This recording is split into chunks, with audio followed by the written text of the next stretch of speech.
Hello বন্ধুরা, তো চলে এলাম অনেক দিন পর। তো চলো আজকে আমরা একটু কুল মাখা করি। তো দেখো, প্রথমে গাছের তো লঙ্কা ছিঁড়ে নিলাম, আর মামি এগুলো কিনে নিয়ে আসছিলো। কবে তো করছি কুল খাবো খাবো, কিন্তু খাওয়া আর হচ্ছে না। তো ফাইনালি আজকে হইলো। তো এই জায়গাটা দেখো, আমি আর রদি মিলে বসে পড়েছিলাম কুল মাখানোর জন্যে।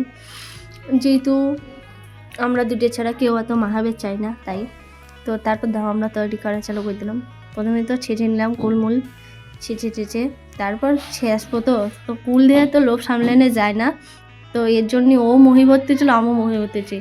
পরে ভিডিওতে দেখলি তখন ফাটাবিনি। আগে আমরা কইছি আমরা এটা করলেও মহি দিই নাই, তো আমরা মাহাচ্ছিলাম আর এটা করে খাচ্ছিলাম লুকায় লুকায়। তারপর দেখো ওদের কোনো বাটনা বাটা রেডি, মানে ও এইসব কাজ একটু ভালো পারে।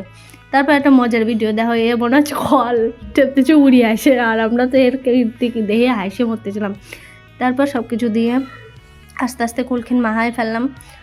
তো এই জায়গাটা দেখো, মানে কুল বলে কথা, লোককে সামলানো যায়। তারপর দুইজন মিলে একটু মাহা টাহা নিলাম, আর এত এত এত টেস্ট হয়েছিল, মানে খাতি কিছু করার নাই। অল্প করলে আবার বেশি টেস্ট হয়। আর সত্যি করে লাস্ট আমি পাইছিলাম এইটুকু, সকলের বাঘ টাক করে দিয়ে পর। তো দেখো গামলা নিয়ে আমি বসে পড়েছি খাওয়ার জন্য। তো বাই বাই আজকের জন্য।